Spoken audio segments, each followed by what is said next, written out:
ఏదైనా జరుగునా నీ కంచె దాటగా శత్రువుకు సాధ్యమా? మా దేవా నీవే మా తోడుంటే అంతే చాలు.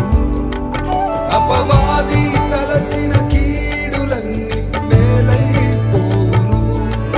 మా దేవా నీవే మా తోడుంటే అంతే చాలు.